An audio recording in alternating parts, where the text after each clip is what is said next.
All right, yesterday I visited the 2025 Socal Retro Gaming Expo, and if you'll notice, they dropped retro. I think last year so it's just the gaming expo, which is kind of lame. I guess some of their stuff isn't retro anymore. I'm not sure. I'm showing here a look at the schedule they had for Friday, Saturday, and Sunday, and just looking at the draw or the people that were there. Nothing really was blowing up at me or was drawing me to the place, except for on Sunday there was a panel with David Crane and Dan Kitchen and Gary Kitchen to talk about the Atari 2600 and a little bit about the Commodore 64. And for me, that's the only reason that was drawing me to the event. The event this year, they keep raising the prices. Now it was $41 and change just to have a Sunday pass. So if you're going with more than one person and the other person really isn't into retro gaming or gaming at all, then it's a lot of money for that's double your ticket price. You say, oh, well, why bring that person? Well, because they want to go, or just want to go alone. So anyway, it is getting more and more expensive. Remember when I first started going to these, it was $25, and now they keep raising the price. Plus, you're ending up going to some place like this was in Pasadena Convention Center, and you had to pay $12 or $15 for parking, or walk along a super long distance, which is just whining, I suppose. This is the entrance to the expo. They have the SoCal Gaming Expo, and then I have a little bit of a close-up on there. And I only did a short video here showing a little bit of the apparel store. I've covered this before in a previous video, so I kind of quickly show that. And I didn't take a lot of video today because I know these videos can get repetitive year after year, so I don't want to keep doing that. And frankly, they don't get very many views on the channel. Here's a view of the free play games, which is kind of lame. They used to have way more free play. I think the Ontario Retro Gaming convention, they had a lot more of like an arcade feel. And this is kind of an overview of the entire place where all the people are selling their goods and wares. And sometimes you can find stuff that you hadn't seen or that are pretty rare. But more and more it's getting expensive to do that. And right into that door there is the Tetris championships, and that was neat. There was a lot of people in there watching all those very talented Tetris players really battling it out, and we could hear them cheering, over the crowd and the roar of all the other things going on. So that was kind of neat. And then I ended up buying a book that when you first walked in from Hank Rogers, and I'll show that at the end of this video. Which brings me to the panels. I took a couple of photos, but I thought it would be rude to just have the camera playing endlessly, or on them. So I wanted to just enjoy the moment, so I didn't sit there and hold my phone up and record the entire session. Sometimes I don't know if should I have done that. Did anyone record that? I don't know, but it doesn't really matter.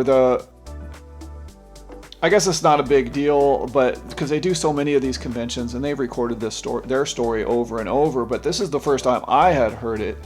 And so David Crane told his story of how he got into programming for the Atari 2600, and then Gary Kitchen told his story, and then Dan Kitchen, and they told the story of how they formed Audacity Games, and that they've gotten back into creating games for the retro systems, which is why I come. I don't come for the gaming part, I come for the retro gaming, for the Atari, for the Commodore, for the old stuff. And I know a lot of people go to these conventions for more of the newer things like the Nintendo, like the Wii and Game Boy and stuff like that. But anyhow, their story was amazing. They were really very nice, and they opened it up to questions after about 30 or so minutes. And they kind of gave us a hint that all three of them are working on their own video games, separate projects. It sounds like that they're going to be putting up for sale at Audacity.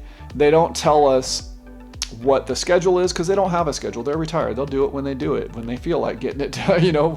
It'll get done when it gets done. And that's what I like about them, and they do quality work. And then this leads me to a little bit of the loot that I got while I was there. So directly after their panel, they said, hey, if you guys want signatures or if you want anything, we do those for free. Right outside this panel is our booth where we're selling Audacity Games products. So I went in there and I had a few games for David Crane to sign, and I purchased Alien Abduction.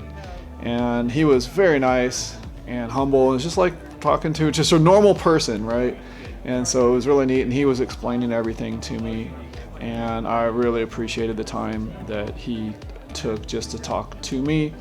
And it was neat at the gaming expo. There wasn't a whole lot of people there,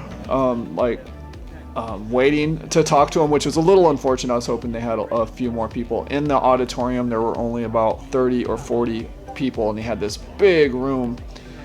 And so, anyhow, I was thoroughly entertained, and had him sign those boxes, and then he had these little cards that he was signing, and he had Gary Kitchen's signature and Dan Kitchen's signature on them as well. And then finally what I wanted to do was go ahead and show what else. I only picked up one other item, or two other items at the expo. One was this Wolfenstein 2 Collector's Edition box, which was really neat. I got that for $30. I don't know if that was overpriced or not, but I thought it was reasonable. So I went ahead and went for it. And this book was the other item that I purchased. This one was $40, which is a little pricey, but I thought the cover was really well done. And it's a new book from Hank Rogers titled Tetris from Russia with Love. And I enjoyed his last book, which I reviewed on my channel. And so I thought it'd be neat to pick that up and support Hank. Also, he was at the expo. They told me he's at lunch, and if you want to hang around, we can get you his signature on the book, which unfortunately I wasn't able to do because I went and saw the panel next door, which came straight up at 1 o'clock. And then here's the boxes that I had signed. I know these weren't the greatest, but these were the ones that I had handy, so I brought those with me, and David Crane was gracious enough to sign those. And then along with that, he gave me this card from Audacity Games, and it's neat that they're still making games. All three of them are working on their new video games, and who knows when they'll come out, but they are actively working on it, and I think they enjoy doing it. And this was one of their games. I didn't have this one. It was called Alien Abduction, and mine was number 400, and I had the certificate of authenticity, which you don't get a lot of those for video games anymore. So I thought that was neat, and I wanted to share it with you. Anyhow, that's all that I have on this video. Thanks for watching.